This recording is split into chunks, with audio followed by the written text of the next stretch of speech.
अगस्त प्रस्ताव 1940, हालांकि ये पॉलिटिकल में भी चीजों में अगर आपको सुनने को पढ़ने को मिल जाता है, क्योंकि अगस्त प्रस्ताव एक ऐसा प्रस्ताव था जिसमें सबसे पहले, ठीक है, सबसे पहले संविधान बनाने की अनुमति हमें मिली थी, चाहे वो इनडायरेक्टली ही मिलो, परंतु हमें अनुमति दी गई थी अंग्रेजों के द्वारा। तो अगस्त प्रस्ताव को समझने से पहले आपको थोड़ा सा अगस्त प्रस्ताव से पहले क्या हो रहा है, ठीक है, हमारे भारत में क्या हो रहा है, किस तरह की परिस्थितियां बन रही हैं, फिर विश्व में किस तरह की परिस्थितियां बन रही हैं, किस तरह काम चल रहा है, ठीक है। तो आज का जो हमारा टॉपिक है वो मुख्यतः अगस्त प्रस्ताव रहेगा, परंतु अकेला अगस्त प्रस्ताव नहीं होगा, अगस्त प्रस्ताव के साथ में कुछ अन्य चीजें भी हम पढ़ेंगे, जैसे कि अगस्त प्रस्ताव 1940 में आया है। 1939 में भारत में क्या घटित हुआ था, ठीक है, 1940 में क्या हुआ है, 1939 में दूसरा विश्व युद्ध शुरू हो जाता है, उससे क्या फर्क पड़ता है। अब आप एक बात सोचो कि दूसरा विश्व युद्ध तो मैडम मित्र राष्ट्र और धुरी राष्ट्र लड़ रहे हैं, उसमें हम भारत का कहाँ योगदान है। तो देखो, मित्र राष्ट्र और धुरी राष्ट्र में ब्रिटेन तो आता ही है ना, मित्र राष्ट्रों में ब्रिटेन हमसे जुड़ा है, तो हम अप्रत्यक्ष रूप में जो है वो दूसरे विश्व युद्ध में जीत गए, ठीक है। सबको गुड इवनिंग, नमस्ते, जय माता दी। क्लास को शुरू करो। अब देखो, तो आज का जो हमारा राष्ट्रीय आंदोलन में जो टॉपिक है वो क्या रहेगा, अगस्त प्रस्ताव। पर सीधा मैं अगस्त प्रस्ताव शुरू नहीं करूंगी। अगस्त प्रस्ताव को शुरू करने से पहले हम ये देखेंगे कि अगस्त प्रस्ताव तो आया है 1940 में। अगस्त प्रस्ताव आपके पास आया है 8 अगस्त 1940 में, परंतु 8 अगस्त 1940 में ये प्रस्ताव क्यों आया, इस प्रस्ताव में क्या प्रावधान किए गए थे और वो प्रावधान क्यों किए गए, ये सारी चीजें जानने के लिए आपको सबसे पहले ये पता होना चाहिए कि इससे पहले हमारे भारत में क्या घटित हुआ। तो एक छोटी सी चीज और एक घटना समझो। देखो, अगर हम बात करें तो आपके यहाँ 1938 में देखो हुआ क्या, चीजों को समझो, क्योंकि हमने बहुत सारी चीजें कोरिलेट भी कर रहे हैं, परंतु जैसे कि वामपंथी है, आपको मैंने अभी बीच में ही आपको प्रांतीय चुनाव पढ़ाए थे। कल का हमारा टॉपिक जो है वो राष्ट्रीय क्रांतिकारी राष्ट्रवाद पार्ट चरण 2 था, तो वो थोड़ी चीजें क्या होती है, लीग से हट जाती हैं, थोड़े से क्या है पॉइंट लीग से हट जाता है, वापस हम हमारे ट्रैक पर आते हैं, सीधे राष्ट्रीय आंदोलन के ट्रैक पर, प्रॉपर ट्रैक पर। हालांकि पहले भी ट्रैक पे ही थे, ऐसी बात नहीं है। अब हुआ क्या, 1938 के अंदर कांग्रेस की जो अध्यक्षता है वो कौन कर रहे हैं, सुभाष चंद्र बोस, ठीक है। सुभाष चंद्र बोस क्या करेंगे, इसकी अध्यक्षता करेंगे। अब इसकी अध्यक्षता सुभाष चंद्र बोस करेंगे, और इनकी अध्यक्षता करवाने में या इन्हें कांग्रेस में लाने का सबसे बड़ा योगदान किसका रहा था, गांधी का रहा था। देखो, 1938 में जो कांग्रेस की अध्यक्षता वो कौन कर रहे हैं, सुभाष चंद्र बोस। अब एक बात ध्यान रखना, सुभाष चंद्र बोस जो है उनके जीवन में बहुत सारी चीजें घटित हुई हैं, बहुत कुछ घटित हुआ है, वो हम एक सेपरेट क्लास में ही पढ़ेंगे। मैं यहाँ सुभाष चंद्र बोस को सारा डिटेल में नहीं पढ़ा पाऊंगी। सुभाष चंद्र बोस है, आपके BR अम्बेडकर है, बहुत सारे ऐसे व्यक्ति हैं, जैसे जवाहरलाल नेहरू है, इनके लिए मैं एक सेपरेट क्लास बना दूंगी। 1 घंटे आराम से पूरा जवाहरलाल नेहरू ही पढ़ेंगे हम, उनके बारे में विशेष बातें। सुभाष चंद्र बोस को 1 घंटा सेपरेट पढ़ लेंगे हम लोग। तो जो व्यक्तिगत जो विशेषताएं है ना, या व्यक्तिगत रूप में, क्योंकि सुभाष चंद्र बोस जो है ना, उन्होंने बहुत कुछ किया है, आजाद हिंद की फौज की स्थापना की है, जब ये भारत में थे तब भी इन्होंने बहुत बड़ा योगदान दिया, और जब ये भारत से चले गए थे तब भी इन्होंने राष्ट्रीय आंदोलन में बहुत बड़ा योगदान दिया है। भारत को आजाद करने में इन व्यक्ति का बहुत बड़ा सहयोग रहा है। तो इस व्यक्ति के बारे में अच्छे से हम आराम से पढ़ेंगे, पर सेपरेट क्लास में। अब देखो, 1938 में सुभाष चंद्र बोस जो है वो अध्यक्षता कर रहे हैं कांग्रेस की, और सहायता किसने करी, गांधी ने। मतलब आपके सुभाष चंद्र बोस को कांग्रेस में लेकर आने वाले कौन थे, महात्मा गांधी ही थे। अब हुआ क्या, जब इन्होंने अध्यक्षता करी, तो अध्यक्षता करने के बाद में ये बात महात्मा गांधी ने भाप ली कि ये व्यक्ति और ये व्यक्ति, मतलब जो महात्मा गांधी चाहते हैं वही सुभाष चंद्र बोस चाहता है, दोनों का लक्ष्य क्या है, एक ही है, परंतु इसके विचार अलग हैं, ठीक है, और इसके विचार क्या है, अलग है। इन दोनों के विचार क्या है, अलग है। यूं समझो, एक उदाहरण से समझाती हूं। क्या हुआ, ये कहते हैं, ये सिंपल सी बात कहते हैं कि गांधी कहते हैं कि अगर एक गाल पे थप्पड़ मारा जाए तो दूसरा गाल आगे कर दो। गांधी का ये सोच थी। सुभाष चंद्र बोस कहते थे ऐसे कैसे दूसरा गाल आगे कर दो, अगर एक गाल पे थप्पड़ मारे तो अगले के दोनों गालों पे थप्पड़ मारो। मतलब आप समझे, दोनों का लक्ष्य एक ही था, ठीक है, दोनों का लक्ष्य एक ही था, देश को आजाद करना, थप्पड़ मारना नहीं। दोनों का लक्ष्य एक ही था, देश को आजाद करना, परंतु इनके विचार अलग थे और इनके विचार अलग थे।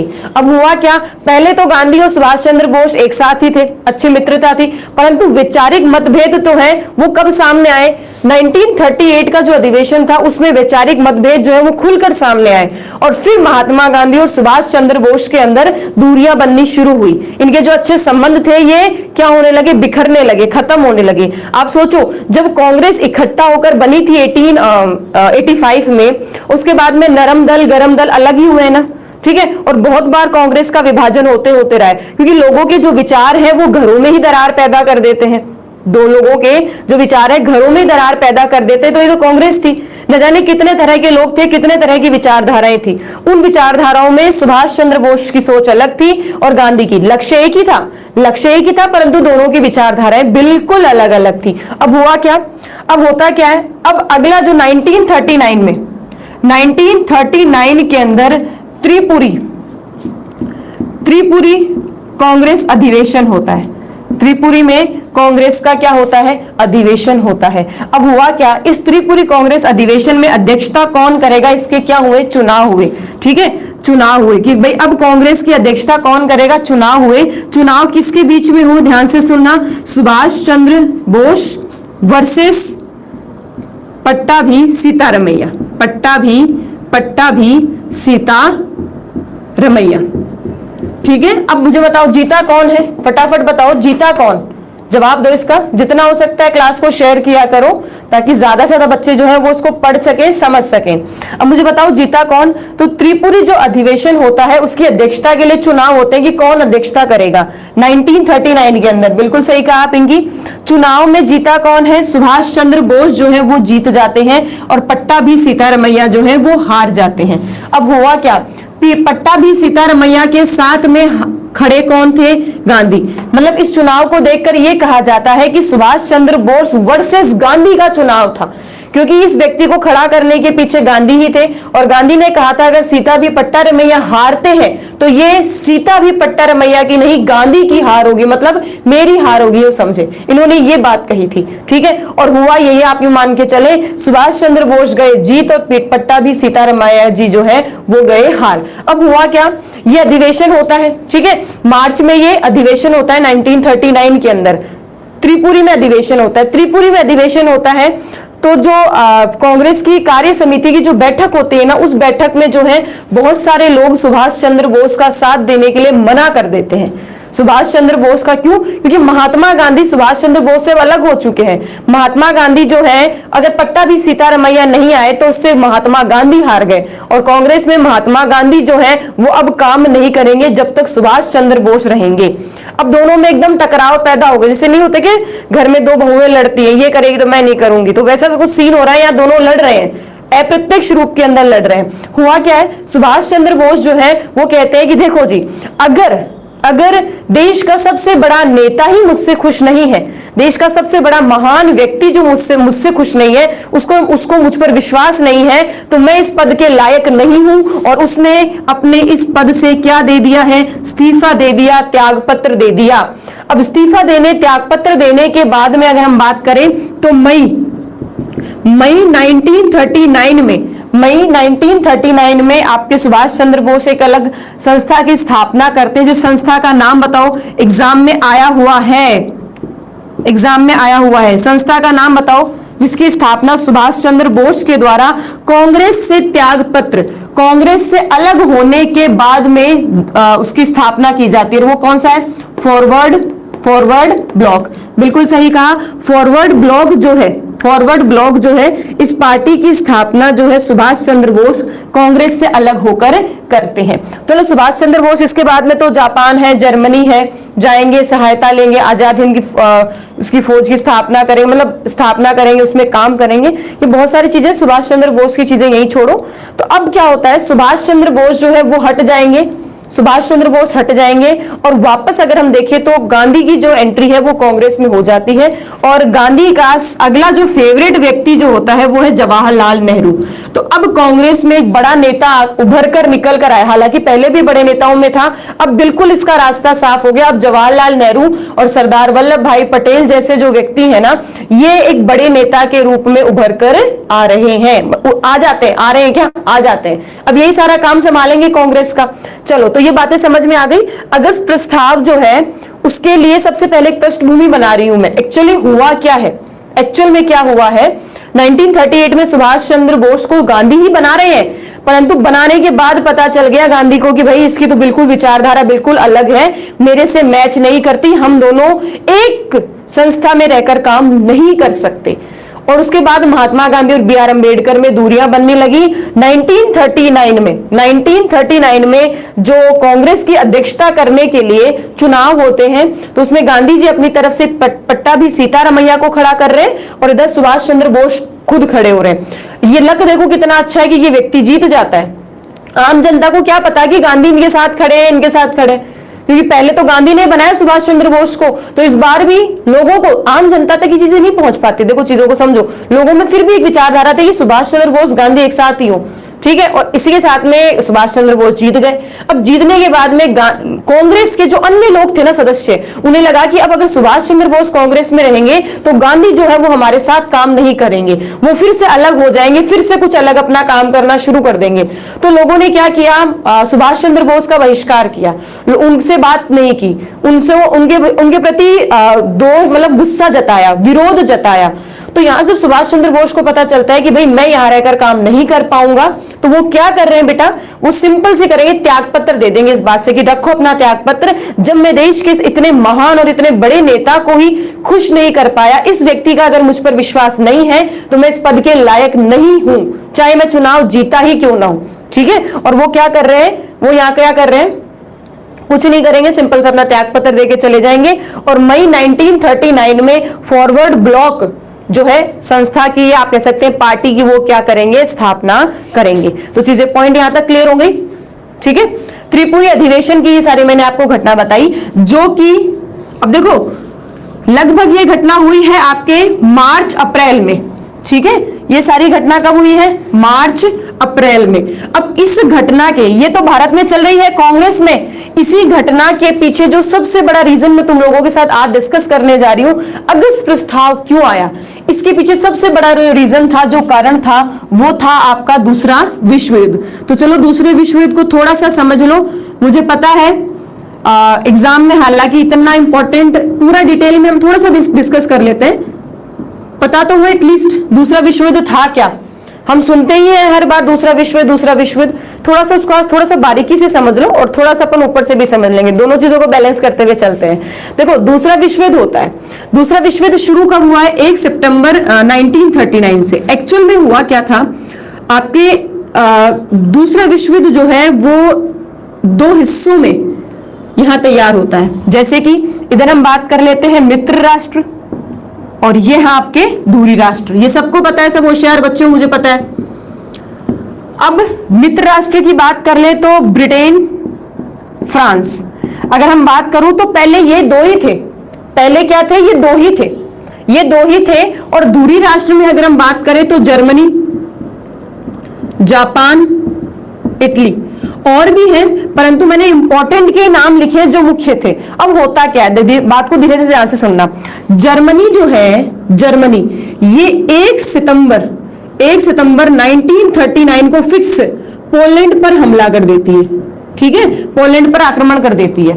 अब पोलैंड पर आक्रमण कर देती है तो इधर ब्रिटेन को इस चीज का गुस्सा आता है, बोले जर्मनी की इतनी हिम्मत, तो ब्रिटेन युद्ध में कूद जाता है, और ब्रिटेन के साथ में फ्रांस भी युद्ध में कूद जाता है। और जब इधर फ्रांस ब्रिटेन युद्ध में शामिल है, जर्मनी ने युद्ध शुरू किया है, जर्मनी ने युद्ध शुरू कर दिया, जापान और इटली जो है वो भी युद्ध में क्या हो जाते हैं, शामिल हो जाते हैं। तो जब युद्ध हो रहा है ना एग्जैक्टली उस वक्त यूएसए और आपका रूस चुपचाप बैठा है। ध्यान से सुनना, बाद में आगे चलकर तो इस दूसरे विश्व युद्ध में वो लोग शामिल हो जाएंगे, परंतु अभी तक वो चुपचाप बैठा है। गौर से सुनना मेरी बात को।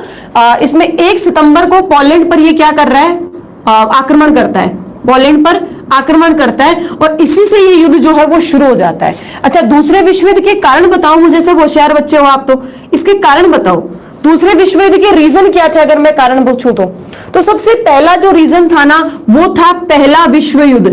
पहले विश्व युद्ध में की गई संधियां, पहले विश्व युद्ध में की गई संधियां, पेरिस संधि, वर्साय की संधि, यूं कह सकते हो इन संधियों में जर्मनी का अपमान था, ठीक है, एक तरह यूं कह सकते हो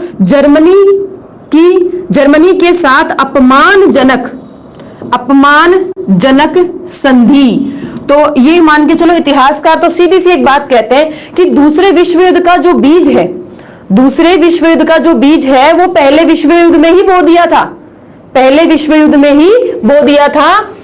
पहला विश्व युद्ध में जो संधियां हुई थी उसमें जर्मनी को बहुत सारे क्षेत्र खोने पड़े थे, उसकी सेना समाप्त कर दी थी, उसकी शक्तियां खत्म कर दी थी, उसके अधिकार खत्म कर दिए थे, तो जर्मनी का बहुत बड़ा अपमान था। तो जर्मनी ने उसी दिन कसम खा ली थी जिस दिन ये संधियां हुई है ना, जर्मनी ने कहा था कि बेटा मैं ना इस बार आप मतलब अगली बार जब भी मुझे मौका मिलेगा ना, मैं पूरा बदला लूंगा। और वो इसी मौके की तलाश में था और शक्तियां इकट्ठा कर रहा था अपनी। जर्मनी में कौन है बेटा इस वक्त? हिटलर। जर्मनी में कौन है? हिटलर, नासीवाद, ठीक है। हिटलर जर्मनी में यहां अब शासक है, जो शक्तियां इकट्ठा करता है और फिर क्या कर देता है, युद्ध शुरू करने का एक बहाना होता है, वो है पोलैंड। चलो ये तो पहला कारण रहा। दूसरा कारण अगर हम इसमें देखें तो दूसरा कारण आपका अगर मुख्य बात करें तो गुप्त संधियां, गुप्त सैन्य संधि। अब होता क्या था, ध्यान से सुनना, गुप्त सैन्य संधि क्या होता था, ये देश कहता कि भाई तुम है ना, अगर तुम्हारी किसी साथ लड़ाई होगी तो मैं सेना भेज दूंगा, ठीक है, और जब मेरी किसी से होगी तो तुम सेना भेज देना। मतलब अगर तुम्हारी, यूं मैं सीधी सी बात कहूं, जर्मनी जो है वो फ्रांस को कहे कि अगर तुम्हारी कभी यूएसए से लड़ाई हो ना, यूएसए से अगर लड़ाई हो तो मैं तुम्हें सेना भेज दूंगा। बोले ठीक है। इधर यूएसए से मान लो संधि कर ली जर्मनी ने, एक उदाहरण बता रही हूं तुम्हें केवल, ठीक है। इधर यूएसए से जर्मनी ने क्या किया, संधि कर ली कि भाई तुम्हारी कभी अगर ब्रिटेन से लड़ाई हो, ठीक है, ब्रिटेन से लड़ाई हो तो तुम मुझे बता देना, मैं सेना भेज दूंगा, और अगर मेरी जापान से लड़ाई हो तो तुम सेना भेज देना। बोले ठीक है। इधर फ्रांस से इधर ब्रिटेन से कर ली कि भाई तुम्हारी अगर कभी फ्रांस से लड़ाई हो तो मैं तुम्हें सेना भेज दूंगा, और अगर मेरी यूएसए से हो तो तुम सेना भेज देना। अब बताओ मुझे ये क्या चल रहा है? अब आप खुद सोचो मैडम ये क्या किया आपने। बेटा ये सारी गुप्त संधि है, इन दोनों के बीच में जो हो रही है वो इसको नहीं पता, इसके बीच में जो हो रही है वो इसको नहीं पता है। तो ये गुप्त संधियां थी और आखिर में जाकर ये गुप्त संधियां आपस में उलझ कर रह गई कि हुआ क्या ये, ठीक है। तो ये थी गुप्त संधियां। तो दूसरे विश्व युद्ध के पीछे एक कारण तो क्या था, जर्मनी के साथ में अपमानजनक संधियां की गई थी, और दूसरा इसके पीछे रीजन था गुप्त सैन्य संधि, और तीसरा इसमें आपका था यूएनओ असफल हो गया था। पहले विश्व युद्ध की जो रिजल्ट रहे उसको देखकर यूएन बनाया था, संयुक्त यूं कह सकते हो यूनाइटेड नेशन, केवल यूएन बना था, यूएनओ तो बाद में बना है। यूएन बना, परंतु यूएन के नाक के नीचे दूसरा विश्व युद्ध भी शुरू हो गया, वो उसे रोक नहीं पाता है। अब होता है क्या, देखो इधर ब्रिटेन में है आपके चर्चिल, प्रधानमंत्री कौन है, चर्चिल। उधर जर्मनी में कौन है, हिटलर। ये भाई और भी बहुत सारे शासक है, पर यहाँ इतने सारे शासकों के बारे में आपको जानना जरूरी नहीं है, बस ब्रिटेन हमारे लिए मुख्य है तो हम याद रखेंगे चर्चिल। और इधर अच्छा, चर्चिल किस पार्टी से था, कंजर्वेटिव पार्टी से था। किससे था, कंजर्वेटिव पार्टी से था।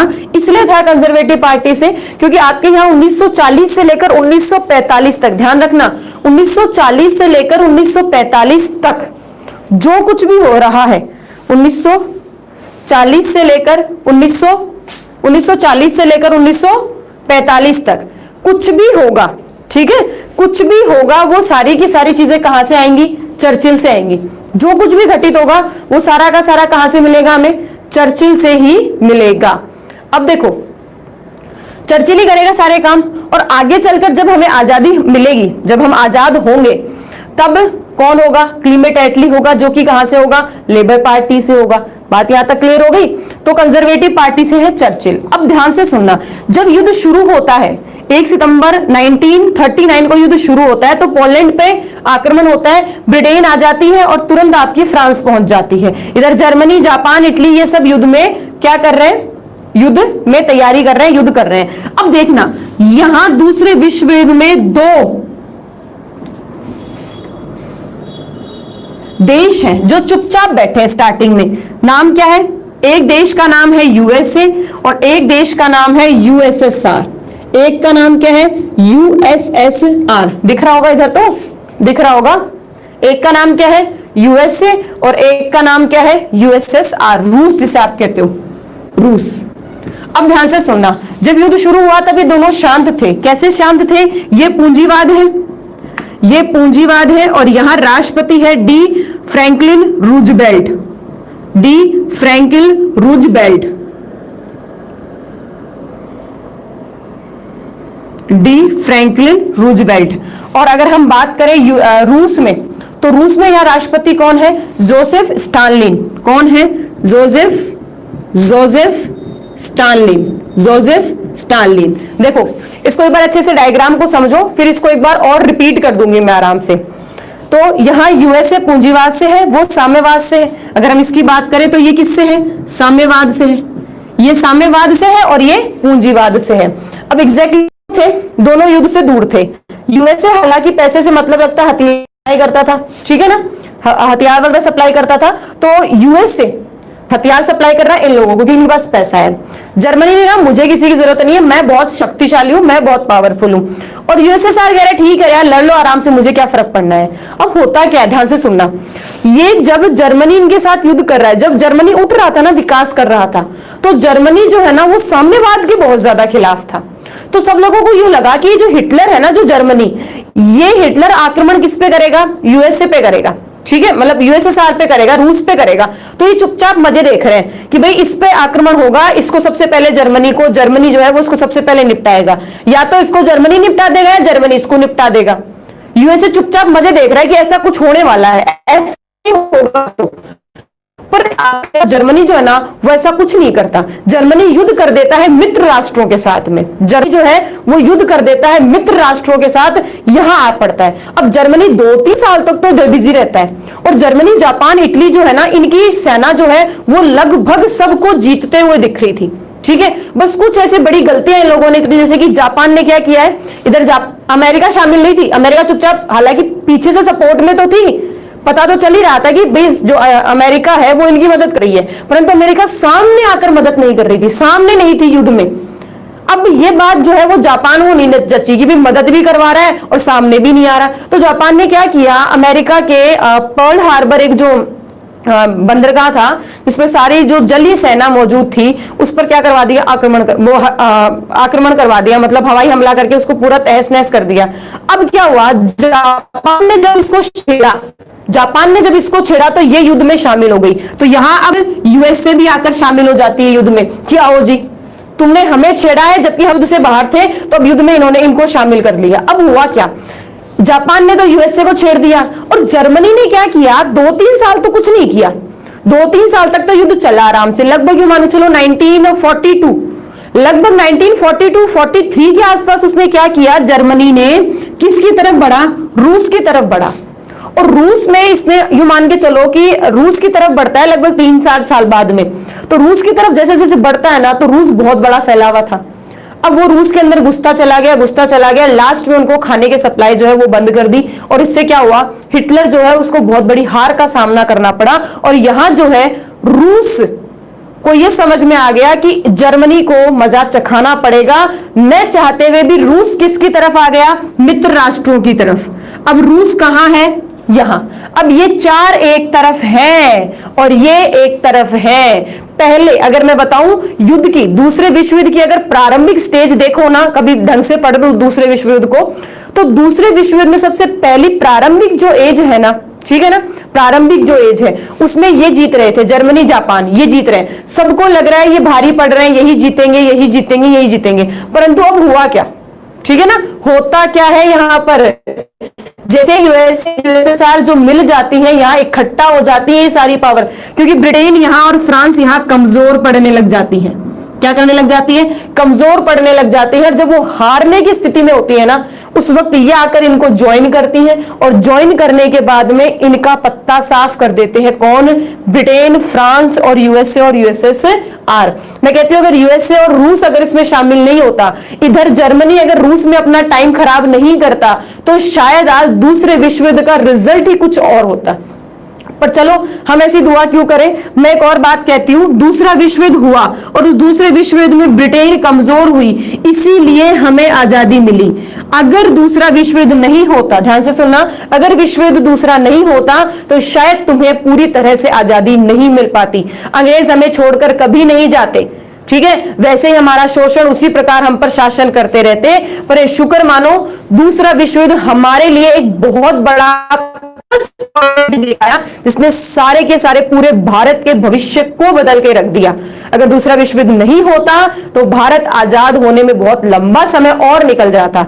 हो सकता है हम आज भी जो है वो अंग्रेजों के अधीन होते, हो सकता है, एक ऐसी जो इमेजिनेशन है, ठीक है, ऐसी जो इमेजिनेशन है वो बिल्कुल हो सकती है। तो बात यहां तक क्लियर समझ में आ गई। तो ये दूसरे विश्व युद्ध की स्थिति है। अब होता क्या है, दूसरे विश्व युद्ध में भारत बेचारा जो है वो बीच में फंस गए। हम लोग जो है वो बीच में इस चक्कर में फंस गए कि भाई इधर मुस्लिम लीग अली जिन्ना के हाथ में रह गई, इधर कांग्रेस, ध्यान से सुनना, कांग्रेस जो है वो जवाहरलाल नेहरू के हाथ में है, इधर वामपंथी अलग अपना काम कर रहे, पढ़ाया था मैंने आपको, वामपंथी जो है वो अपना अलग काम कर रहे हैं। अब वामपंथी सारे दिशा निर्देशन जो है वो किससे ले रहे हैं, रूस से ले रहे हैं, मैंने पढ़ाया था ना तुम्हें।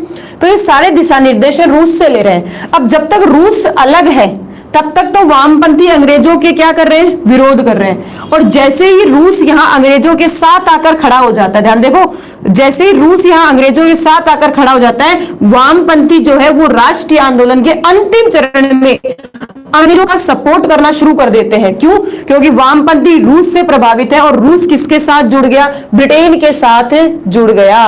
तो पॉइंट यहां क्लियर हो गए, चीजें यहाँ समझ में आई कुछ, जहां तक मैं समझाने की कोशिश कर रही हूं।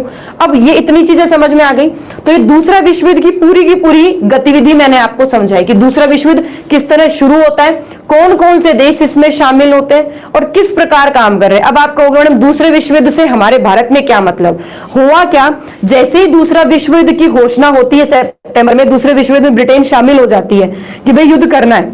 ब्रिटेन जैसे ही शामिल होती है तो ब्रिटेन क्या करती है, जितने भी उपनिवेश होते हैं ना वहां से अपनी सेना बुला लेती है कि भाई सेना भेजो, भाई युद्ध करना है तो क्या करना है, सेना भेजो। तो भारत में वायसराय होता है लिनलिथगो, तो लिनलिथगो को आदेश जारी होते हैं कि फटाफट भारत में जो सेना है उसको भेज दो युद्ध में शामिल होने। लिनलिथगो ने क्या किया, सिंपल से, ठीक है, लिनलिथगो ने एक सिंपल सी घोषणा, एक आदेश जारी किया कि जर्मनी जो है, जर्मनी से यूरोप के राष्ट्र या और भी जो राष्ट्र हैं उनको आजाद करने के लिए हमारी सेना की आवश्यकता है। और भारतीय सेना को इस घोषणा के साथ में, जो भारत में थी, भारतीय तो क्या थी, जो भारत में जो सेना थी जिसमें भारतीय भी थे अंग्रेज भी थे, उस सेना को कहां भेज दिया, दूसरे विश्व युद्ध में भेज दिया। अब इधर हमारी कांग्रेस हो गई नाराज, कांग्रेस हो गई नाराज। कांग्रेस ने यह कहा कि आपकी इतनी हिम्मत, वायसराय को सीधा कहा, बोले आपकी इतनी हिम्मत कि आपने भारत को जबरदस्ती दूसरे विश्व युद्ध में शामिल कर लिया। और जवाहरलाल नेहरू ने तो यहां तक कह दिया था कि एक गुलाम देश दूसरे गुलाम देश को क्या खाक आजाद करेगा, ये बताओ, ठीक है, भाई ये शब्द नहीं कहते एग्जैक्टली, उन्होंने कहा था कि एक गुलाम राष्ट्र दूसरे गुलाम राष्ट्र को कैसे आजाद कर सकता है, यह होना संभव नहीं है। ठीक है, पॉइंट समझे। अब देखो, चलो उसमें कोई इशू नहीं है, नेट की अगर प्रॉब्लम है, 1 मिनट, टेक्निकल टीम से अनुरोध है कुछ नेट की समस्या को देखें भाई। तो यहां तक चीजें समझ में आई।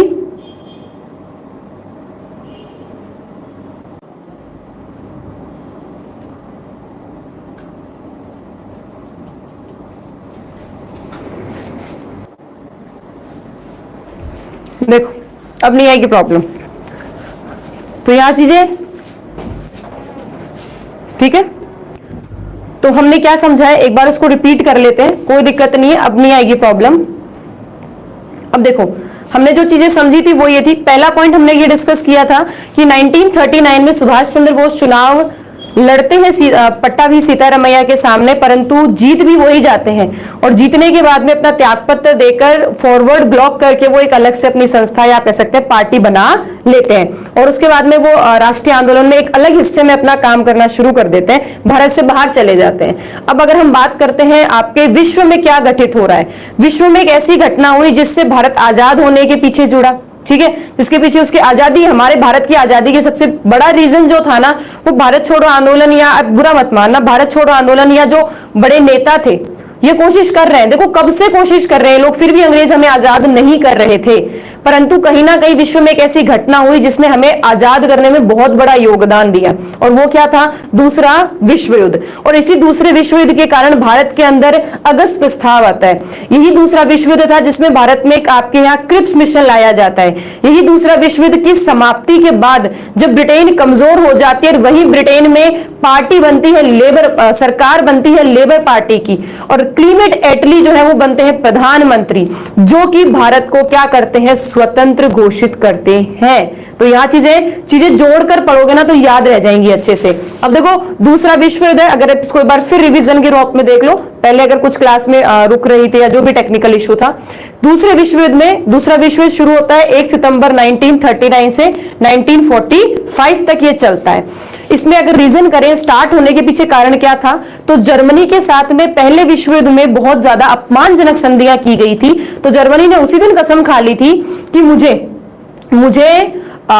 इनसे बदला लेना है। ये उन्होंने उसी वक्त कसम खा ली थी, बस अपनी शक्तियां बटोर रहा था कि मैं बस शक्तिशाली बन जाऊं और उसके बाद मैं इनसे बदला लूंगा।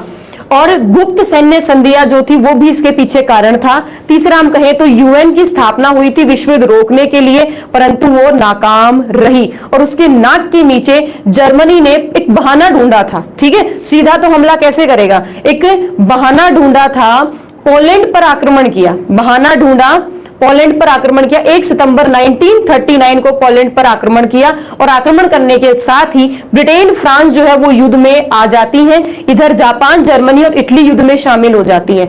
रूस और अमेरिका अभी तक शामिल नहीं है, स्टार्टिंग में नहीं होते हैं, 2-3 साल बाद में जुड़ेंगे ये लोग, अभी नहीं जुड़ेंगे। ज्यादा डिटेल में नहीं ले सकते मैं दूसरे विश्व युद्ध को। तो यहां क्या हो गया, 2 देश निकल कर आते हैं, यूएसए पूंजीवाद है, रूस साम्यवाद है। अगर हम बात करें पूंजीवाद, यहाँ फ्रैंकलिन डी रूजवेल्ट है जो सबसे ज्यादा बार राष्ट्रपति बने हैं आपके अमेरिका में, और उधर है जोसेफ स्टालिन, ये वहां के राष्ट्रपति हैं, ये अमेरिका के राष्ट्रपति हैं।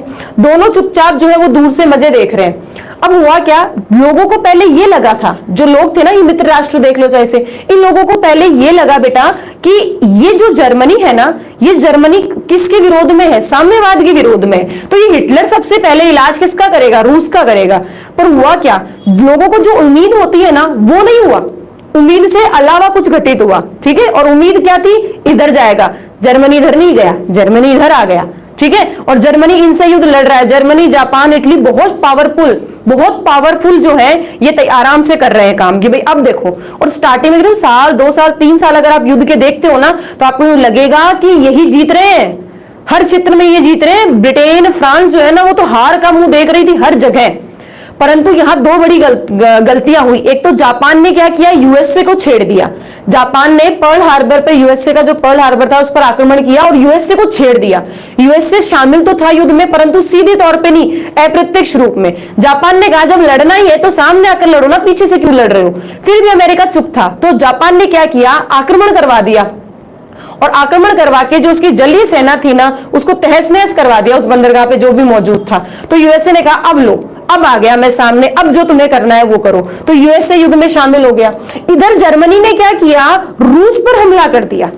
इधर जर्मनी इनसे लड़ ही रहा है, और लड़ते लड़ते आदमी में घमंड तो आ ही जाता है कि मेरे से ज्यादा बड़ा पावरफुल जो है, ठीक है ना, कोई नहीं है, मेरे से बड़ा जो है वो पावरफुल नहीं है। तो जर्मनी ने इधर क्या किया, रूस से लड़ना शुरू कर दिया, और रूस से हालांकि वो हार के आया। और जब रूस ने देखा कि इसने तो मेरे पर आक्रमण कर लिया, तो यहां क्या करता है, रूस इनके साथ आकर शामिल हो जाता है। हालांकि यूएसए और रूस दोनों आपस में यही, मतलब ये जो दूसरा विश्व युद्ध था ना, दोनों साथ में तो खड़े थे, परंतु ये व्यक्ति पूंजीवादी था, अपना फायदा और अपना काम निकालना इसको आता था, और उसने रूस से अपने बहुत सारे काम और बहुत सारे फायदे, जिसमें रूस ने आपके जापान में जो बम गिराए थे ना, परमाणु बम, उसमें रूस से पूछा भी नहीं था, यूएसए ने, अमेरिका ने रूस से पूछा भी नहीं कि मैं बम गिरा रहा हूं। तो इन सब चीजों को लेकर रूस और अमेरिका में क्या हो गया, दूरियां बढ़ने लगी, और आप देखो आज भी ये दूरियां बहुत ज्यादा मेंटेन है। और यही दूसरे विश्व युद्ध में इनकी दूरियों को ही आप कहते हो शीत युद्ध, नाम सुना होगा ना, शीत युद्ध। ये शीत युद्ध इनका यही हुआ था शुरू। ठीक है, अमेरिका ने कहा मैं पावरफुल, मैं जो करूं, और रूस ने कहा तुम तो कल के आए हुए हो, हम तो बहुत पहले से पावरफुल हैं। देखो सबसे पहले शक्तिशाली देश रूस था ना, अब अगर हम बात करें, अब हम बात करें तो अमेरिका है। अब दोनों ही एक तरह से, पर पहले रूस ज्यादा पावरफुल था। तो तो यहाँ दोनों के बीच में यहाँ क्या होता है, डिफरेंस बनना शुरू हो जाता है, और इसी डिफरेंस को आगे चलकर आप पढ़ते हो शीत युद्ध के नाम से। तो ये तो एक पहलू था कि दूसरे विश्व युद्ध में ब्रिटेन जो है वो प्रवेश कर गई, और इस दूसरे विश्व युद्ध में ब्रिटेन के जाने से भारत में बहुत फर्क पड़ा, भारत में बहुत ज्यादा असर पड़ा। कैसे पड़ा भारत में असर, देखो कनेक्शन कैसे जुड़ते हैं, लिंक कैसे हुए, देखो हुआ क्या। अब देखो घटनाएं समझना, एक एक करके क्या घटनाएं हो रही हैं। अगर हम बात करें तो आपके यहाँ सितंबर में, ठीक है, सितंबर 1939 में युद्ध शुरू हो जाता है, युद्ध जो है वो प्रारंभ हो जाता है। अब इस युद्ध प्रारंभ होने से क्या होगा, अक्टूबर 1939 में भारत के वायसराय थे लिनलिथगो। भाई ब्रिटेन ने चारों तरफ सूचनाएं पहुंचा दी कि भाई जिन भी उपनिवेशों में सेना है वो फटाफट भेज दो, भाई फटाफट भेज दो। अब लिनलिथगो ने क्या किया है, लिनलिथगो ने भारत में घोषणा कही, एक बात कही, घोषणा कही कि भाई जर्मनी ने जिन देशों के ऊपर अधिकार कर रखे हैं, ठीक है, जर्मनी ने जिन देशों पर अपने अधिकार कर रखे हैं उन देशों को आजाद कराने के लिए हमारी सेना को दूसरे विश्व युद्ध में शामिल किया जाता है। और ये घोषणा करके अक्टूबर 1939 में भारत को भी दूसरे विश्व युद्ध में शामिल कर लिया। किसकी तरफ से, ब्रिटेन की तरफ से। तो आपके जो सैनिक हैं, ठीक है, भारत के जो सैनिक हैं, भारतीय सैनिक को दूसरे विश्व युद्ध में भेज दिया जाता है। अब होता क्या है, जब यहां दूसरे विश्व युद्ध में उनको भेज दिया जाता है ना, अब इससे कांग्रेस बहुत ज्यादा नाराज होती है। अब आगे कहानी सुनना क्या हुआ। जवाहरलाल नेहरू, मैंने तुम्हें पहले पढ़ाया है, जवाहरलाल नेहरू ने कांग्रेस के रूप में बहुत बड़े नेता थे ये, और इन्होंने कांग्रेस के साथ में, मतलब कह सकते हो जवाहरलाल नेहरू ने या कांग्रेस पार्टी ने 11 प्रांतों में से 8 प्रांतों में 11 प्रांतों में से 8 प्रांतों में बहुमत हासिल किया था। मतलब एक तरह से कई जगह तो बहुमत मिला है, कई जगह गठबंधन की सरकार थी। ये हमने पढ़ा था। 8 प्रांतों में कौन है, कांग्रेस है, हमें पता है, ये हम पढ़ चुके हैं प्रांतीय चुनाव। तो यहां हुआ क्या है, जवाहरलाल नेहरू कांग्रेस के साथ बात हो रही है। यहां कांग्रेस ने क्या किया है, कांग्रेस ने 11 प्रांतों में से 8 प्रांतों में कांग्रेस की सरकार बनती है। 3 ही प्रांत बचते हैं, 9, 10, 11, ठीक है, इसमें आपके पंजाब है, बंगाल है और आपका सिंध है, ठीक है। पंजाब, बंगाल और सिंध, इन 3 में नहीं बनती, बाकी 8 प्रांतों में कांग्रेस की सरकार होती है। जवाहरलाल नेहरू जो है वो लिनलिथगो जो वायसराय है उनसे बड़े नाराज होते हैं। क्यों नाराज होते हैं, इसके पीछे रीजन क्या होता है अगर हम बात करें, उसके पीछे रीजन ये है कि भाई आपने, मतलब लिनलिथगो से कहते हैं कि आपने हमारे भारतीय सैनिकों या मान लो जो भी भारत की सेना थी उस सेना को दूसरे विश्व युद्ध में भेजा, तो भेजा कैसे, और अगर भेजा तो कम से कम हमसे पूछ कर तो भेजते। क्यों, क्योंकि हमारे पास में भी तो सरकार है, हमारे पास भी तो सरकार है, हमारे पास भी तो पावर है, आपने हमसे क्यों नहीं पूछा। मतलब यूं समझो, जैसे मैंने तुम्हें कहा ना, अमेरिका ने चुपचाप जापान में बम गिराए थे ना हिरोशिमा और नागासाकी के ऊपर, तो उससे रूस नाराज हो गई थी। वैसे ही यहां कांग्रेस जो है वो नाराज हो गई लिनलिथगो से कि आपने हमारे भारत की सेना को दूसरे विश्व युद्ध में भेजा और उसमें आपने हमसे पूछना भी नहीं सही समझा। आपने ये गलत किया, और इस गलत करने के आधार पर जवाहरलाल नेहरू ने कहा आप हमसे बात करें या हमारी सेना को वापस बुलाएं, हमारी अनुमति होनी चाहिए। अगर आप ऐसा नहीं करेंगे तो हम, समझो हम का मतलब क्या है, यहां सरकार से त्याग पत्र दे देंगे, जो चुनाव हुए हैं उन पदों से त्याग पत्र दे देंगे हम। तो आप यहाँ अंग्रेजों ने कहा जो मर्जी कर लो, सेना तो गई युद्ध में और युद्ध लड़ेगी। यहां क्या करते हैं, अगर हम बात करें तो दिसंबर 1939 के अंदर कांग्रेस जहां जहां जिस पद पर बैठी है वहां से उनके व्यक्तियों ने दे दिया त्याग पत्र। जैसे ही कांग्रेस ने त्याग पत्र दिया, इधर मुस्लिम लीग के अंदर खुशी उमड़ पड़ी। क्यों, क्योंकि मुस्लिम लीग जो है वो एक भी प्रांत में सरकार नहीं बना पाई थी, एक भी प्रांत में सरकार नहीं बना पाई। मुस्लिम लीग ने जिस दिन कांग्रेस ने त्याग पत्र दिया उसी दिन मुक्ति दिवस के रूप में मनाया। मुक्ति दिवस के रूप में क्या कहा, कांग्रेस से पीछा छुटा, अब हम हमारी तरह से काम करेंगे। ठीक है, हम हमारी तरह से काम करेंगे।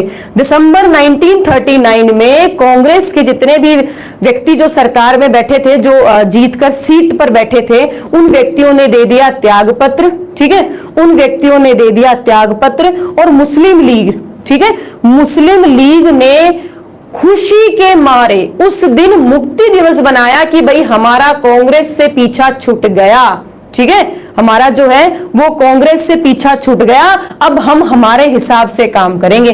कांग्रेस को सिर्फ मुस्लिम लीग कुछ भी करे, कांग्रेस से उसको मतलब नहीं है। कांग्रेस ये चाहता है अंग्रेज कुछ भी करें, क्योंकि देखो हुआ क्या, यहां सरकार बनाई है बेटा भाई, कांग्रेस ने यहां सरकार इसलिए बनाई क्योंकि जो अंग्रेज करे ना वो हमसे पूछकर तो करे कम से कम।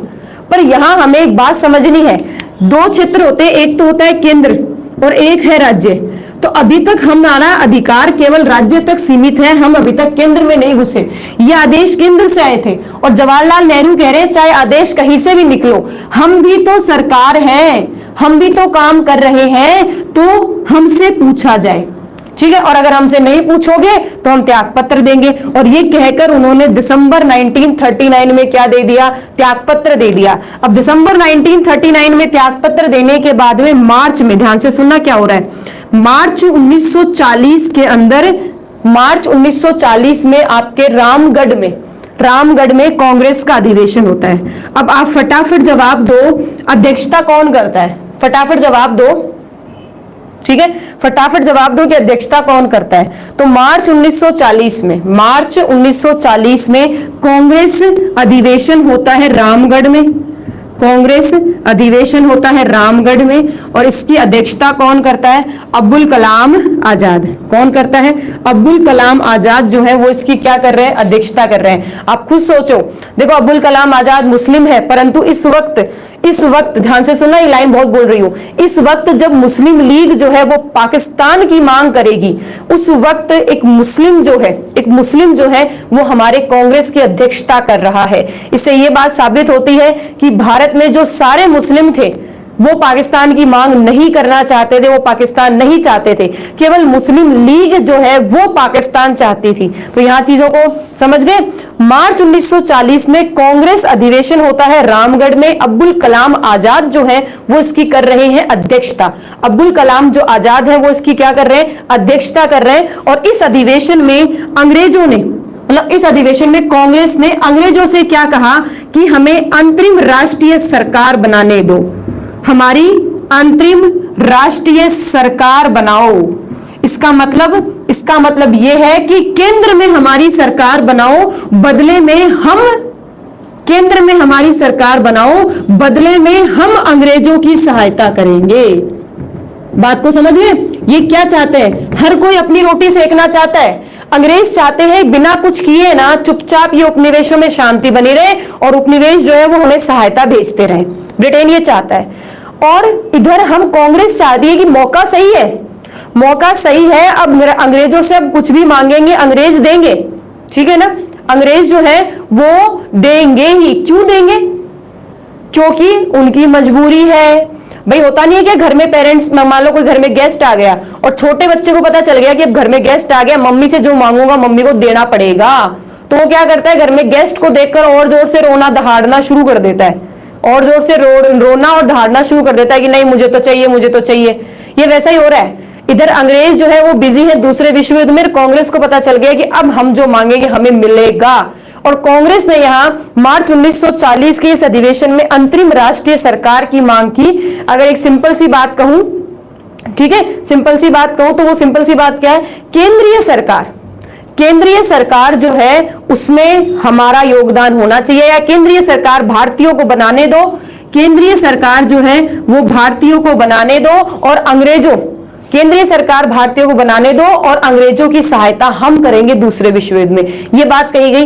इसी के साथ में आपके यहां मार्च में लगभग अगर हम देखें तो 23 मार्च 1940 को, फिर मार्च 1940 लाहौर में अगर हम बात करें तो यहां लाहौर में हो रहा है मुस्लिम लीग का अधिवेशन। दिख रहा है क्या, नाम बोल रही हूं मैं, नीचे नींद भी दिख रहा तो कोई दिक्कत वाली बात नहीं, मैं नाम बोल रही हूं। मार्च 1940 में लगभग अगर हम तारीख की बात करते हैं तो ये 23 मार्च के आसपास की तारीख आती है। तो 23 मार्च 1940 में लाहौर में मुस्लिम लीग की क्या हो रही है, अधिवेशन होता है।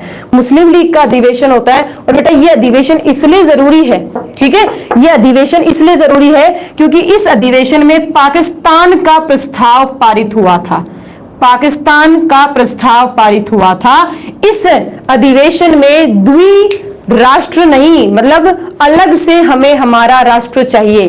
पहले द्विराष्ट्र का सिद्धांत रखा था 1937 के चुनाव के बाद में, और 1940 के अंदर स्पष्ट रूप में पाकिस्तान की मांग कर दी है, ठीक है, स्पष्ट रूप में पाकिस्तान की मांग यहां कर दी है, ठीक है। 1940 में लाहौर में मुस्लिम लीग ने यहां सीधी जो है वो पाकिस्तान की मांग कर दी, ठीक है, सीधी क्या कर दी, पाकिस्तान की मांग कर दी। पाकिस्तान के प्रस्ताव में उन्होंने स्वीकृति दे दी। सब लोगों में एक रजामंदी हो गई, ठीक है, सब लोगों में एक रजामंदी हो गई कि हमें अब हमारा पाकिस्तान चाहिए। किसमें, केवल मुस्लिम लीग में, केवल किसमें, मुस्लिम लीग में। बात यहां तक क्लियर हो गई। तो ये सारी चीजें चल रही हैं जब आपके यहाँ दूसरा विश्व युद्ध चल रहा है। अब इसी दौरान चीजों को समझना, मुस्लिम लीग इधर कुछ मांग रही है, कांग्रेस इधर कुछ मांग रही है, और बीच में कौन फंसी हुई है, अंग्रेज फंसी हुई। तो क्या है बेचारी, आगे चीजों को समझाऊंगी। अंग्रेज बीच में है, इधर मुस्लिम लीग और इधर ही, तो कनेक्शन देखो कैसे बढ़ रहे हैं। यहाँ जैसे ही हमारी सेना को दूसरे विश्व युद्ध में भेजा, जवाहरलाल नेहरू ने क्या किया, कांग्रेस से जितने भी प्रतिनिधि जीते हुए थे ना प्रांतीय चुनाव में, उन सबसे त्यागपत्र दिलवा दिया। तो कांग्रेस के जितने प्रतिनिधि थे सबने त्यागपत्र दे दिया, और त्यागपत्र देने के बाद में मार्च 1940 में अधिवेशन में वो यूं सीधा अंग्रेजों को ललकारते हैं, सीधा अंग्रेजों को ललकारते कहते हैं कि अंतरिम राष्ट्रीय सरकार बनाओ, मतलब केंद्र में हमारी सरकार बनाओ, भारतीयों की सरकार बनाओ, बदले में हम तुम्हारा दूसरे विश्व युद्ध में साथ देंगे, ठीक है ना, दूसरे विश्व युद्ध में साथ देंगे। मार्च 1940 में उसी वक्त जो है वो लाहौर में अधिवेशन होता है, लाहौर में अधिवेशन होता है। मुस्लिम लीग का अधिवेशन है, ये ध्यान रखना, कांग्रेस का नहीं, कांग्रेस का ही है। मुस्लिम लीग के अधिवेशन में पाकिस्तान का प्रस्ताव रखा जाता है जो कि पारित हो जाता है। सब लोग जो है वो पाकिस्तान की मांग को पूरी तरह से स्वीकार कर लेते हैं। ये पॉइंट यहां तक क्लियर हो गया। अब हुआ क्या, अब एक तरफ कांग्रेस है और एक तरफ अंग्रेज है। चीजों को समझो,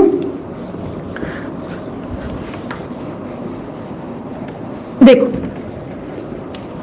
अब हुआ क्या, अंग्रेज जो है वो क्या चाहते हैं, ये अंग्रेज है। पहले क्या हो रहा था, अंग्रेज पहले केवल एक ही से बात करते थे, किससे, कांग्रेस से। किससे बात करते थे, कांग्रेस से, क्योंकि यही थी जो भी करता धरता थी। अब अंग्रेजों ने क्या किया, कांग्रेस के बराबर, हालांकि मुस्लिम लीग आ भी खड़ी हुई थी, ऐसी बात नहीं है, कांग्रेस ने क्या, अब अंग्रेजों ने किसको लाकर खड़ा कर दिया, मुस्लिम लीग को। अब आप सोचो, ये अंग्रेज है, अंग्रेज कांग्रेस से कुछ डील करेंगे, इधर मुस्लिम लीग से कुछ डील करेंगे। अब ये यहां एक बात समझना, ये क्या बन गया, त्रिकोणीय वार्ता। त्रिकोणीय वार्ता, त्रिकोणीय वार्ता का मतलब क्या हो गया, यहां अंग्रेजों को मुस्लिम लीग को भी सुनना पड़ेगा, इसकी भी माननी पड़ेगी, इसको भी देखना पड़ेगा, और कांग्रेस की भी सुननी पड़ेगी, और कांग्रेस को भी देखना पड़ेगा, और कांग्रेस को भी समझना पड़ेगा।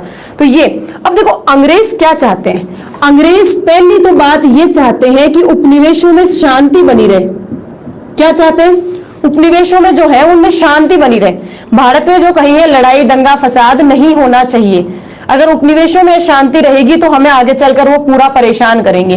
तो पहला उद्देश्य शांति बनी रहे। दूसरे, उपनिवेश हमारी सहायता करें, उपनिवेश जो है वो हमारी क्या करे, सहायता करें, और अगर सहायता भी नहीं करें तो ये शांति चुपचाप बैठे रहे, ठीक है। उपनिवेश जो है वो सहायता करो या ना करो, चुपचाप बैठे रहो।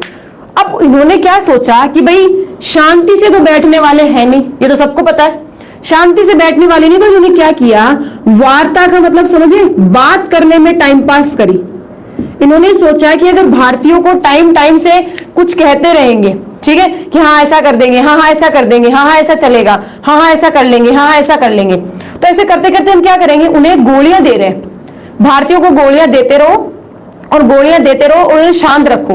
भारतीय जो है अगर इस तरह, मतलब 1857 की क्रांति है, जैसे असहयोग आंदोलन चला है, सविनय आंदोलन चले, तो अगर ऐसे आंदोलन भारत में चलेंगे तो ब्रिटेन जो है वो भारत को हमेशा के लिए खो देगा, पूरे विश्व में उसकी नाक कट जाएगी। तो ब्रिटेन ने सोचा ऐसा नहीं होना चाहिए, और ऐसा नहीं होने के लिए उसने क्या कहा कि कुछ भी हो शांति बनाए रखो, और कुछ भी हो सहायता लेते रहो, मदद लो इनसे, ठीक है। और अगर ये मदद भी नहीं कर रहे हैं, शांति भी नहीं रख रहे हैं, तो चुपचाप इनसे बातें करते रहो ताकि इनका टाइम पास होता रहे, ठीक है। बातें करते रहो, टाइम पास होता रहे, और ये आगे से आगे चीजें बढ़ती रहे, और एक बार युद्ध खत्म हो जाने दो, फिर तो हम बता देंगे भारत को क्या है और क्या नहीं है।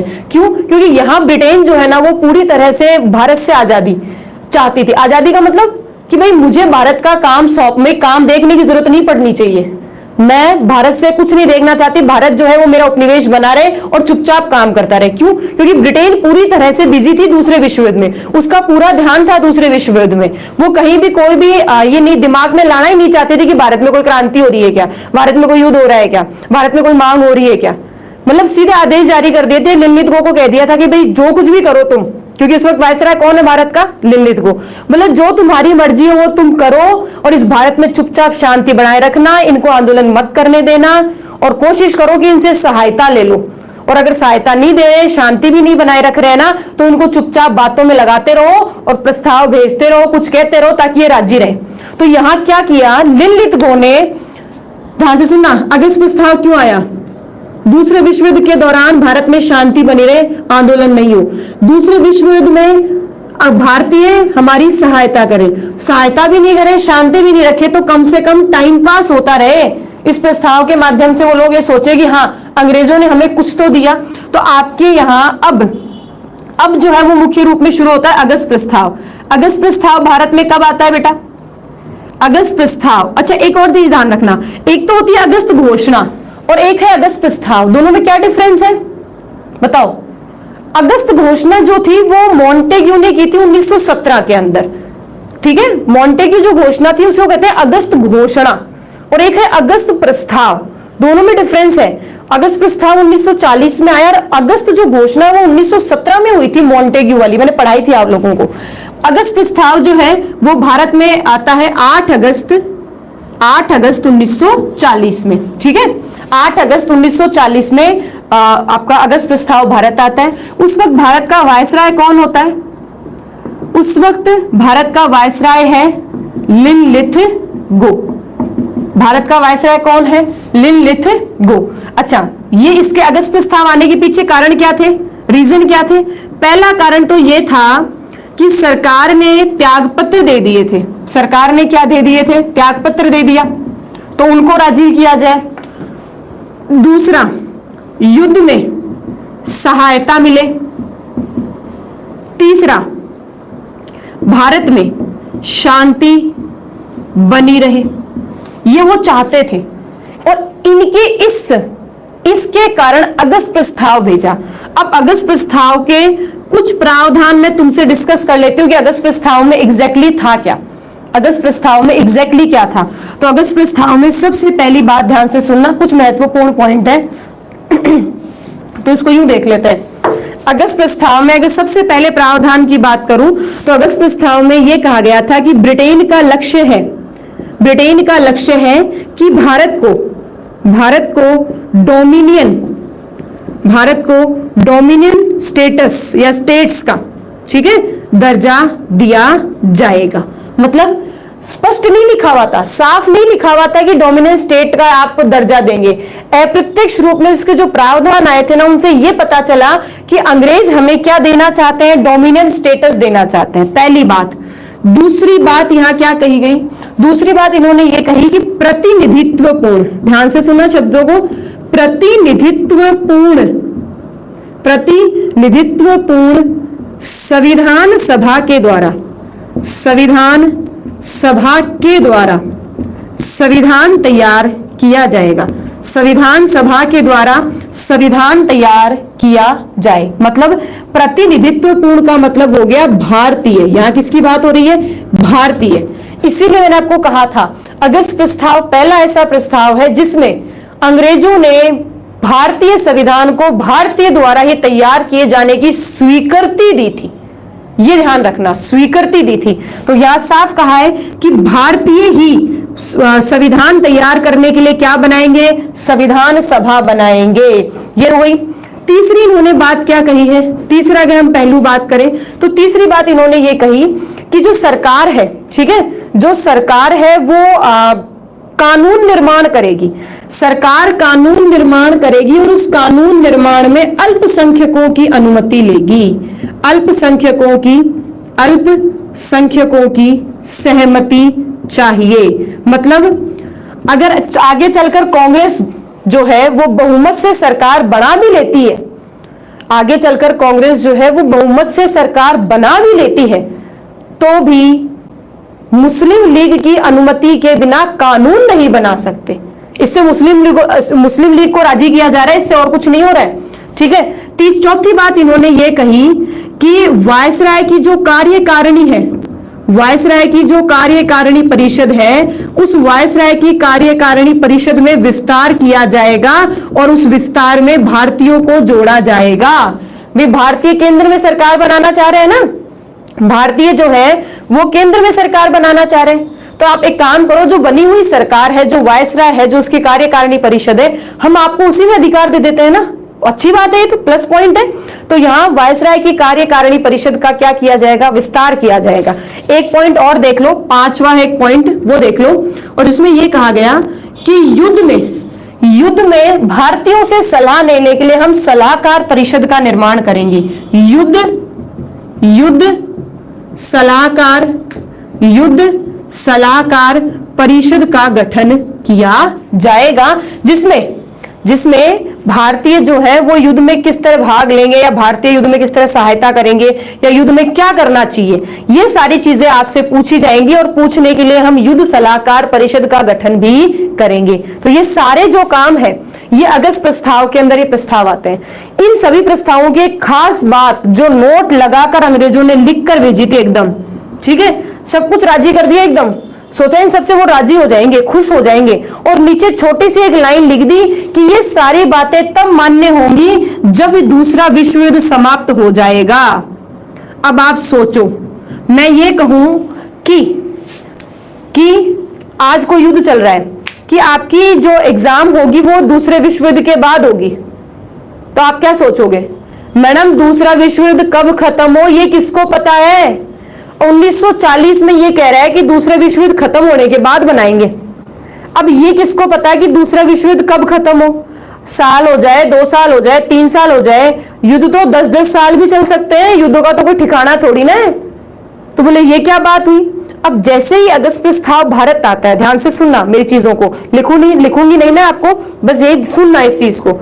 आप लिख रहे हो अच्छी बात है, लिख लेना जरूरी भी है। अगस्त प्रस्ताव आ गया, आकर लोगों को दिखा दिया, ठीक है, आकर लोगों को दिखा दिया। क्या हुआ, कांग्रेस ने ये कहा, कांग्रेस ने क्या कहा, देखो इस बात के लिए कांग्रेस ने कहा कि 1928 में मोतीलाल नेहरू जी ने मांग की थी डोमिनियन स्टेटस की। उसके बाद में 1929-30 में तो हम लोगों ने पूर्ण स्वराज की मांग कर ली, हमें अब डोमिनियन स्टेटस चाहिए ही नहीं, ठीक है, अब तो पूर्ण स्वराज चाहिए। तो बोले तुम ये देकर क्या दिखाना चाहते हो, ये हमें चाहिए ही नहीं। कांग्रेस ने साफ मना कर दिया। फिर कांग्रेस ने कहा अच्छा संविधान सभा बनाओगे, और वो भी कब, युद्ध के बाद, ना जी, संविधान सभा अभी बनेगी, संविधान भी अभी बनेगा, तुम्हारा युद्ध कब खत्म हो ये क्या पता नहीं। इससे भी सहमत नहीं। इस पर उन्होंने कोई कमेंट नहीं किया, क्योंकि ये उन्हें पता था कि मुस्लिम लीग को राजी करने के लिए भेजा है, तो इस पर कोई कमेंट उन्होंने जारी नहीं किया। इसके लिए क्या कहा, युद्ध सलाहकार बोर्ड के लिए बोले अब क्या तुम सलाह लोगे, अंग्रेज जो है वो अब क्या सलाह लेंगे, जब तुमने बिना पूछे भारत की सेना को, बिना पूछे भारत की सेना को दूसरे विश्व युद्ध में भेज दिया, और तुम अब कह रहे हो कि हम सलाह लेंगे। ले ली तुम लोगों ने तो सलाह, दिख रहा है तुम लोग क्या कर रहे हो। फिर इधर कहा कि कार्यकारिणी की परिषद में हम तुम्हें विस्तार करेंगे, भारतीयों को जोड़ेंगे। अरे बोले भारतीयों को जोड़ने से क्या मतलब है, सारे अधिकार जो है वो तो अंग्रेजों के पास रहेंगे। अगर तुम वायसराय की कार्य परिषद में पूरे के पूरे भारतीयों को जोड़ दो, मान लो कि 20-25 भारतीयों को जोड़ दो, तो भी क्या मतलब है, सारे अधिकार तो अंग्रेजों के पास ही रहेंगे, ठीक है। तो इससे आपकी जो क्या बोलते हैं, कांग्रेस जो थी वो खुश नहीं थी, कांग्रेस को अगस्त प्रस्ताव मंजूर नहीं था। वही बात कर लेते मुस्लिम लीग की, भाई कांग्रेस ने मना कर दिया, कांग्रेस ने इसके लिए क्या कर दिया, मना कर दिया कि हमें नहीं चाहिए। इधर मुस्लिम लीग ने जब ये प्रस्ताव पढ़े तो मुस्लिम लीग इस प्रस्ताव को देखकर बड़ी खुश हुई। क्यों, क्योंकि चाहे सरकार किसी की बनो, पूछ कर तो हम ही से होगा काम। जो हम कहेंगे वही होगा, सरकार किसी की भी बनो हमारी चलेगी। तो मुस्लिम लीग ये देखकर खुश तो थी, अगस्त प्रस्ताव से मुस्लिम लीग खुश तो थी, परंतु मुस्लिम लीग ने कहा कि अब ये प्रस्ताव आने में देरी हो गई, हमने तो तय कर लिया कि हम अब अलग से राष्ट्र लेंगे, हमें हमारा पाकिस्तान चाहिए। ठीक है, अब हम इन छोटी मोटी मांगों से खुश नहीं होने वाले। अगर ये मांग पहले आती तो शायद हम सोचते भी कुछ, परंतु अब हमें ये पसंद है। ठीक है, अब हमें ये पसंद है, परंतु हमने तय कर लिया, ये पसंद है परंतु हमने तय कर लिया कि हमें अब हमारा पाकिस्तान चाहिए, अलग से राष्ट्र चाहिए, पृथक राष्ट्र चाहिए। तो अब हम इन मांगों से खुश नहीं होंगे, इसलिए कांग्रेस भी इससे खुश नहीं थी। अगस्त प्रस्ताव जैसा आया वैसा का वैसा लौट गया, क्योंकि इस प्रस्ताव पर किसी ने कोई रजामंदी नहीं दी, किसी को भी ये प्रस्ताव जो था वो स्वीकार नहीं था। अंग्रेजों ने तो ये सोचा था कि इस अगस्त प्रस्ताव से भारतीय थोड़ा शांत होंगे, भारतीय क्या होंगे, थोड़ा शांत होंगे और हमारी या तो सहायता करेंगे या शांति रखेंगे, परंतु उल्टा हो गया। मैंने क्या कहा, जो सोचते हैं वैसा होता नहीं है, हुआ क्या, उल्टा हो गया। हम लोग भारतीय शांत होने की बजाय, भारतीय शांत होने की बजाय और उग्र हो गए, और उग्र हो गए। तो इसमें महात्मा गांधी से जवाहरलाल नेहरू या डिस्कस करते हैं, बोला अगस्त प्रस्ताव आया है और केवल टाइम खराब किया, उसने कुछ भी हमारे काम का नहीं था। तो गांधी ने कहा कि देखो जवाहरलाल नेहरू जी, फिलहाल ब्रिटेन जो है वो युद्ध में व्यस्त है, ठीक है, तो दुश्मन अगर जो है बीमार है या कमजोर है, दुश्मन अगर कमजोर है तो उसकी कमजोरी का फायदा नहीं उठाना चाहिए। देखो यहाँ महात्मा गांधी क्या कह रहे हैं, बात को समझना। आप लोग भी हो सकता है इस चीज को लेकर काफी गुस्सा और आक्रोश जताओ, मैडम महात्मा गांधी जी ऐसा कह रहे हैं। तो दोनों की विचारधाराएं अलग अलग है। सुभाष चंद्र बोस अगर इस वक्त होते, सुभाष चंद्र बोस अगर इस वक्त होते तो वो बिल्कुल कहते कि लोहा गर्म है, वार किया जाना चाहिए। लोहा जब गर्म होता है तब आप उस पर हथौड़ा मारते हो तो जैसा आप उसे मोल्ड करना चाहो वैसा वो मोल्ड हो जाता है। ऐसे आप लोहे को घुमा नहीं सकते हो, जैसा है वो वैसा का वैसा रहेगा। परंतु जब लोहा गर्म हो जाता है ना, तब आप चाहो वैसा उसका शेप दे सकते हो, जैसा चाहो आप उसके साथ वैसा कर सकते हो। तो यहाँ लोहा गर्म था, अंग्रेज जो है वो युद्ध में बिजी है और वो चाहते हैं शांति बनी रहे। और यहाँ महात्मा गांधी जो है वो कहते हैं लोहा गर्म हो या ठंडा हो, ठीक है, लोहा गर्म हो तो उसकी गर्म होने का नाजायज फायदा नहीं उठाना चाहिए। ब्रिटेन अगर कमजोर है तो उसका गलत फायदा नहीं उठाना चाहिए। तो हम उतने बड़े स्तर के ऊपर क्रांति आंदोलन नहीं करेंगे, पर इस अगस्त प्रस्ताव का विरोध जरूर जताएंगे। और इस अगस्त प्रस्ताव का विरोध जताने के लिए उन्होंने एक सत्याग्रह शुरू किया, जिसका नाम क्या है, जिसका नाम है व्यक्तिगत सत्याग्रह। ठीक है, इसका नाम क्या है, व्यक्तिगत सत्याग्रह, जिसमें पूरे देश के लोग जो है वो सत्याग्रह में भाग नहीं लेते, केवल कुछ व्यक्ति विशेष होंगे वही उसमें भाग लेते हैं। अब व्यक्तिगत जो सत्याग्रह है वो हम कल पढ़ेंगे, ठीक है, वो हम आज नहीं पढ़ेंगे। तो यहाँ अगस्त प्रस्ताव समझ में आ गया। अगस्त प्रस्ताव के नाखुश होने पर, अगस्त प्रस्ताव मंजूर नहीं था, परंतु महात्मा गांधी जो है वो एक यूं कहते थे कि आप अगर किसी मार्ग पे चलते हो तो उस मार्ग में पवित्र चीज को अपनाने के लिए आपको आपका जो रास्ता है, जो मार्ग है, वो भी क्या होना चाहिए, पवित्र होना चाहिए। तो सुभाष चंद्र अगर बोस होते तो हो सकता है 1940 में आपको आजादी मिल जाती, ठीक है, क्योंकि वो इस वक्त जो है वो पूरी तरह से पुरजोर कोशिश करते, आंदोलन होता और अंग्रेजों को खदेड़ देते और अंग्रेजों को भगा देते, ठीक है। परंतु महात्मा गांधी ने कहा हम ऐसा कुछ भी नहीं करेंगे, अंग्रेज जो है इस वक्त कमजोर है, तो हम बिल्कुल इसका विरोध जरूर करेंगे, परंतु शांतिपूर्ण तरीके से करेंगे, पूरा देश शामिल नहीं होगा, कुछ गिने चुने व्यक्ति ही इसमें शामिल होंगे, जिसमें विनोबा भावे जो थे वो पहले व्यक्ति थे व्यक्तिगत सत्याग्रह में, और दूसरा व्यक्ति था जवाहरलाल नेहरू। तो व्यक्तिगत सत्याग्रह को हम कल पढ़ेंगे। आज हम लोगों ने अगस्त प्रस्ताव पढ़ा है, ठीक है। थोड़ा सा आज क्लास लेट थी, मुझे पता है किसी रीजन से हो गया था, ठीक है। अब बात रही रणवीर सिंह की, तो रणवीर सिंह आपने जो क्वेश्चन पूछा है मैं उसका जवाब आपको कल दे दूंगी विद प्रूफ, ठीक है, कि कहां से मैंने ये सोर्स लिया है। और क्लास के बीच में जैसे कि आपको पता है रणवीर, मैं बिल्कुल नहीं बोलती हूँ, क्लास मेरी एक सांस में फ्रीक्वेंटली चलती है, बीच में किसी और चीज को डिस्टर्ब करने का मतलब है मुझे जितने भी बच्चे देख रहे हैं ना वो सब डिस्टर्ब हो जाते हैं, ठीक है ना, इसलिए मैंने बीच में आपकी बात का जवाब नहीं दिया था, ठीक है। आज की क्लास यही कंप्लीट होती है। हमने आज क्या पढ़ा है, हमने आज पढ़ा सुभाष चंद्र बोस ने त्याग पत्र दे दिया, वो चले गए हैं, भारत से। फिर दूसरा हमने पढ़ा दूसरा विश्व युद्ध में क्या होता है क्या नहीं होता है। और तीसरी हमने बात पढ़ी अगस्त प्रस्ताव। अगस्त प्रस्ताव में क्या प्रावधान थे अंग्रेजों का, उसके पीछे लाने के पीछे रीजन क्या था, कारण क्या था अगस्त प्रस्ताव, हम लोगों को गोलियां देना, हम लोगों को शांति रखना, ये तुम चुपचाप बैठे रहो शांति से ताकि हम इधर हमारा काम कर ले, तुम सहायता करो तो तुम्हारी मर्जी है, सहायता न करो तो तुम्हारी मर्जी है। और सीधी सी बात है ये जब तक युद्ध में व्यस्त है ना तब तक कह रहे हैं हाँ ऐसा कर लेंगे, हाँ ऐसा कर लेंगे। जैसे ही अंग्रेज जो है, ठीक है, जैसा अंग्रेज जो है अगर कुछ मतलब अंग्रेज जैसे ही युद्ध से फ्री होंगे ना आपको किसी भी कंडीशन के अंदर आजादी नहीं देते, ठीक है ना।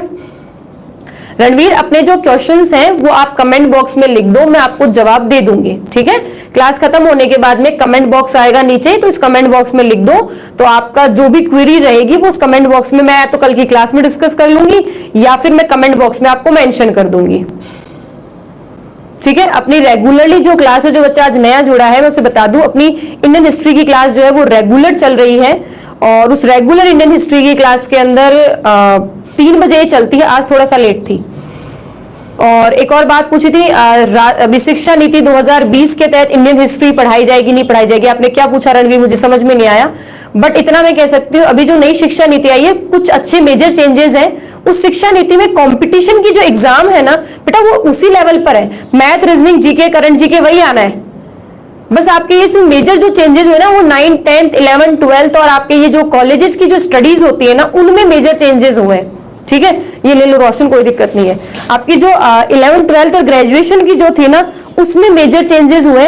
कंपटीशन में अगर बड़ी बात करें तो केंद्र लेवल पर एक बहुत बड़ा सपोर्ट आपको मिला है, वो है सीईटी के द्वारा, जो साल में 2 बार एग्जाम करवाएगी, उसी के थ्रू आपके अलग अलग जगह आपको रिक्रूटमेंट्स देगी। तो सीईटी जो है ना उसका कॉमन सिलेबस आएगा आपका, जीके जो है जीके है आपका, जनरल साइंस है, मैथ है, रीजनिंग है, करंट जीके है, ये हमेशा ही आधार रहा है कंपटीशन एग्जाम का और ये रहेगा। रही बात इंडियन हिस्ट्री की तो वो भी आएगी, पॉलिटी भी आएगी, ज्योग्राफी भी आएगी और सारी चीजें आएंगी, ठीक है। रुपेश पटेल, पॉलिटी में मैंने टेस्ट नहीं दिए बेटा, टेस्ट थोड़ी ना वो डीटीएस है, बाकी क्वेश्चंस मैं बना रही हूँ, हैंड रिटन मिलेंगे आपको क्वेश्चंस, टेस्ट नहीं है वो डीटीएस है, एक तरह से क्वेश्चंस है। कम इसलिए दिए क्योंकि अभी जितने अवेलेबल हो सकते थे उतने मैंने दे दिया आपको, बाकी मैं हैंड रिटन तैयार कर रही हूँ। एक बार महिला बाल अपराध के पीछे लगी हुई हूँ बेटा, 10 दिन की बात है, महिला बाल अपराध को पूरा फ्री करने के बाद में फिर पॉलिटिकल साइंस के क्वेश्चन ही बनाऊंगी मैं। राठौर जी आप हिस्ट्री की किस लेवल की बुक चाहते हैं, उसके बाद में मैं आपको बुक का नाम बताऊंगी, क्योंकि मैं आपको मान लो कल को स्पेक्ट्रम बता दूं और फिर आपको मैडम मैं तो कांस्टेबल की पटवार की तैयारी कर रहा था, तो वो भी सही नहीं है ना।